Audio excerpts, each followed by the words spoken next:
Assalamualaikum warahmatullahi wabarakatuh. Perkenalkan, namaku Tiara Martiansyah, mahasiswa PLS UNY angkatan 2021 dengan NIM 21102244026.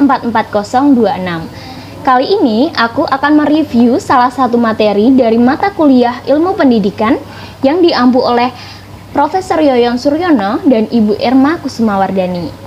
Oke, aku akan membahas tentang asas, dasar, fungsi, dan tujuan pendidikan. Alasan mengapa mahasiswa PLS harus mempelajari ini, karena nantinya mahasiswa PLS akan berperan untuk mendidik masyarakat dari semua kalangan, sehingga harus memahami asas, dasar, fungsi, dan tujuan pendidikan, agar dalam mengimplementasikannya mempunyai landasan atau pijakan. Tapi sebelumnya, kalian tahu nggak sih pengertian pendidikan itu apa? John Dewey berpendapat bahwa pendidikan merupakan salah satu proses untuk mencari ilmu pengetahuan. Ia pun berpendapat bahwa ilmu akan terus berkembang menyesuaikan dengan pertumbuhan individu itu sendiri. Stella Van Patten Henderson yang mendefinisikan pendidikan sebagai kombinasi dari pertumbuhan dan perkembangan insani dengan warisan sosialnya.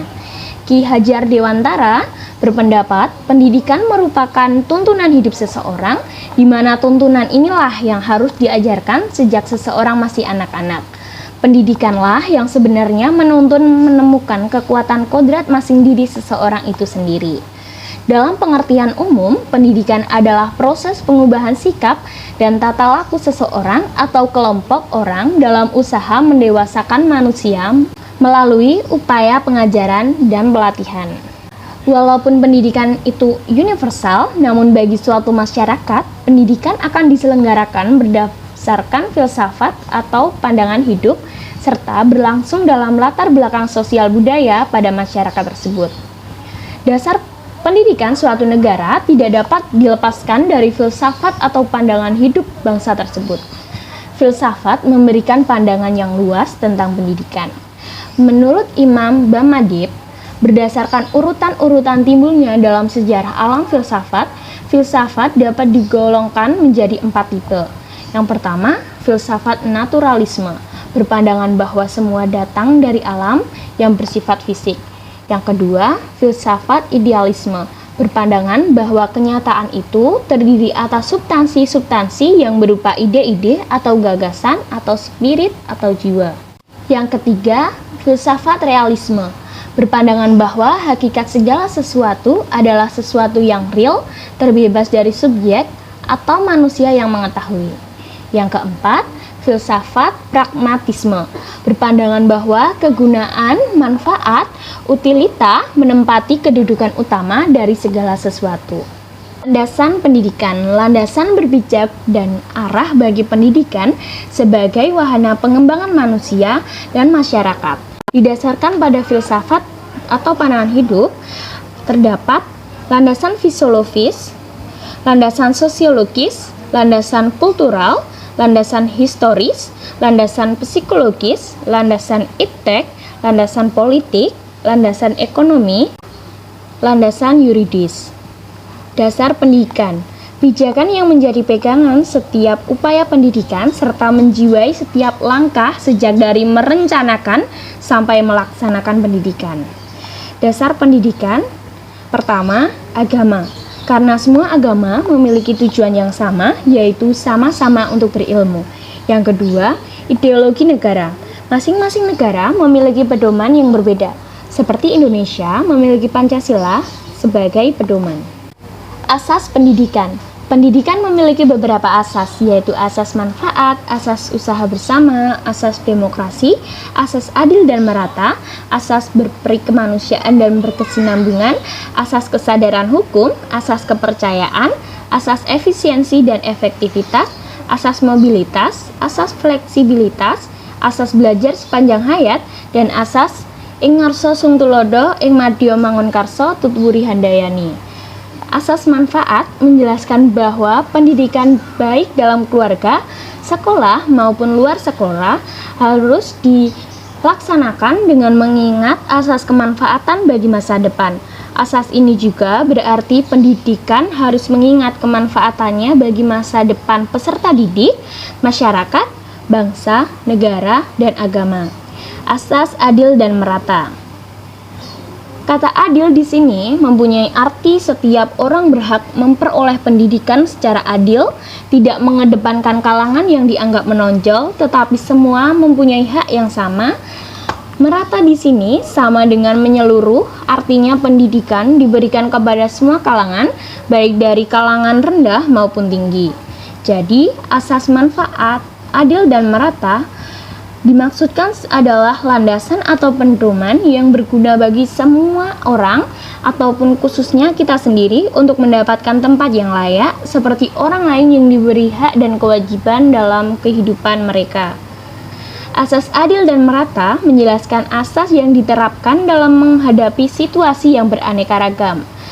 Asas ini menjelaskan bahwa semua kepentingan berbagai pihak harus mendapat perhatian dan perlakuan yang seimbang. Asas efisiensi dan efektivitas. Efisiensi adalah perbandingan terbaik antara hasil yang diperoleh dari kegiatan yang dilakukan serta sumber dan waktu yang digunakan. Menurut Hidayat, efektivitas adalah suatu ukuran yang menyatakan seberapa jauh target kuantitas, kualitas, dan waktu telah tercapai, di mana semakin besar target yang dicapai, makin tinggi efektivitasnya. Secara umum, pengertian efektivitas menunjukkan sampai seberapa jauh tercapainya suatu tujuan yang terlebih dahulu ditentukan. Asas efisiensi dan efektivitas diartikan bahwa dalam pendidikan harus ditumbuhkan keaktifan, kreativitas, inisiatif, keterampilan, kelincahan, dan sebagainya. Hal ini menghendaki pendidikan memiliki kehematan dan keberhasilan serta hasil guna yang tinggi. Masalah efisiensi dan efektivitas pendidikan diusahakan agar memperoleh hasil yang baik dengan biaya dan waktu yang sedikit. Ini berarti harus dicari sistem mendidik dan mengajar yang efisien dan efektif. Asas usaha bersama, yang berarti bahwa pendidikan menekankan kebersamaan antara keluarga sekolah dan masyarakat. Demokratis, yang berarti bahwa pendidikan harus dilaksanakan dalam suasana dan hubungan yang proporsional antara pendidik dan peserta didik, ada seimbangan antara hak dan kewajiban pada masing-masing pihak. Asas perikehidupan dan kesinambungan, yang berarti harus mempertimbangkan segala segi kehidupan manusia, misalnya jasmani, rohani, dunia akhirat, individual dan sosial, intelektual, kesehatan, keindahan, dan sebagainya. Asas kesadaran hukum, dalam arti bahwa pendidikan harus sadar dan taat pada peraturan yang berlaku serta menegakkan dan menjamin kepastian hukum. Asas kepercayaan pada diri sendiri, yang berarti bahwa pendidik dan peserta didik harus memiliki kepercayaan diri sehingga tidak ragu dan setengah-setengah dalam melaksanakan pendidikan. Asas mobilitas, dalam arti bahwa dalam pendidikan harus ditumbuhkan keaktifan, kreativitas, inisiatif, keterampilan, kelincahan, dan sebagainya. Asas fleksibilitas, dalam arti bahwa dalam pendidikan harus diciptakan keluasan atau fleksibel, baik dalam materi maupun caranya sesuai dengan keadaan, waktu, dan tempat. Asas pendidikan sepanjang hayat, yang berarti pendidikan itu dimulai dan lahir sampai mati. Asas ing ngarsa sing tulodo, ing madya mangun karsa tuturi handayani, yang berarti di depan pendidik harus memberikan contoh, di tengah memberikan dorongan, di belakang memberikan pengaruh agar menuju kebaikan. Makna tutwuri handayani adalah tutwuri, mengikuti perkembangan sang anak dengan penuh perhatian berdasarkan cinta kasih dan tanpa pamrih. Handayani, mempengaruhi dalam arti merangsang, memupuk, membimbing, dan menggairahkan anak agar sang anak mengembangkan pribadi masing-masing melalui disiplin pribadi. Fungsi dan tujuan pendidikan dalam Undang-Undang Republik Indonesia Nomor 20 Tahun 2003 Bab 2 Pasal 3 disebutkan sebagai berikut. Pendidikan nasional berfungsi mengembangkan kemampuan dan membentuk watak serta peradaban bangsa yang bermartabat dalam rangka mencerdaskan kehidupan bangsa, bertujuan untuk mengembangkan potensi peserta didik agar menjadi manusia yang beriman dan bertakwa kepada Tuhan Yang Maha Esa, berakhlak mulia, sehat, berilmu, cakap, kreatif, mandiri, dan menjadi warga negara yang demokratis serta bertanggung jawab. Fungsi pendidikan yang utama adalah mengembangkan kemampuan dan membentuk watak, kepribadian, serta peradaban yang bermartabat. Dengan kata lain, fungsi pendidikan yang utama adalah untuk memanusiakan manusia. Fungsi pendidikan keluarga mengembangkan keyakinan beragama, nilai-nilai kebudayaan, nilai moral, dan keterampilan. Fungsi pendidikan sekolah yaitu untuk memberikan berbagai pengetahuan, keterampilan, serta mengembangkan berbagai nilai dan sikap. Fungsi pendidikan luar sekolah yaitu untuk mengembangkan pengetahuan dan kemampuan manusia untuk berperan dalam berbagai bidang kehidupan secara produktif, efisien, dan efektif. Tujuan pendidikan, muara dari upaya pendidikan, kemana arah pendidikan. Langeveld mengategorikan tujuan pendidikan menjadi 6, yaitu pertama, tujuan pendidikan umum adalah untuk mencapai kedewasaan jasmani dan rohani anak didik. Pertumbuhan jasmani yang dimaksud dalam tujuan pendidikan adalah apabila batas pertumbuhan fisik maksimal yang bisa dicapai oleh anak, sementara kedewasaan rohani dalam tujuan pendidikan berarti mampunya seorang anak untuk menolong dirinya sendiri ketika mengalami masalah dan mampu bertanggung jawab atas semua perbuatannya. Yang kedua, tujuan pendidikan khusus. Tujuan pendidikan secara khusus adalah tujuan pendidikan yang hendak dicapai secara khusus berdasarkan usia, jenis kelamin, sifat, bakat, inteligensi, lingkungan sosial budaya, dan lain sebagainya. Yang ketiga, tujuan pendidikan tidak lengkap.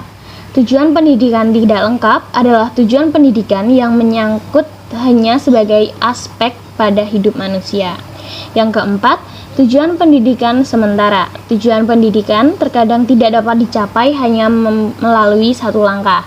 Tujuan pendidikan sementara dapat dipahami sebagai proses yang ditempuh untuk mencapai tujuan pendidikan utama setingkat demi setingkat. Tujuan pendidikan pada tiap tingkatan inilah yang dipahami sebagai tujuan pendidikan sementara. Yang kelima, tujuan pendidikan intermedier. Tujuan pendidikan intermedier merupakan tujuan pendidikan sampingan yang berfungsi sebagai perantara tujuan pendidikan pokok. Contohnya, orang tua membiasakan anaknya untuk mencuci piring setelah selesai makan. Kebiasaan ini ditanamkan sebagai tujuan pendidikan supaya anak memiliki rasa tanggung jawab. Yang keenam, tujuan pendidikan insidental. Tujuan pendidikan insidental merupakan tujuan pendidikan yang dicapai pada saat-saat tertentu dengan sifat seketika dan spontan. Contohnya, orang tua menegur anaknya agar tidak melukai binatang ketika si anak hendak mengambil batu untuk melempar anjing di depannya. Tujuan pendidikan nasional di negara Indonesia adalah untuk meningkatkan kualitas manusia Indonesia, yaitu manusia yang beriman dan bertakwa kepada Tuhan Yang Maha Esa, berbudi pekerti luhur, berkepribadian, mandiri, tangguh, cerdas, kreatif, terampil, disiplin, beretos kerja, profesional, bertanggung jawab, dan produktif, serta sehat jasmani dan rohani. Oke, itu yang bisa aku sampaikan dari review materi kali ini. Semoga bermanfaat. Sekian, wassalamualaikum warahmatullahi wabarakatuh.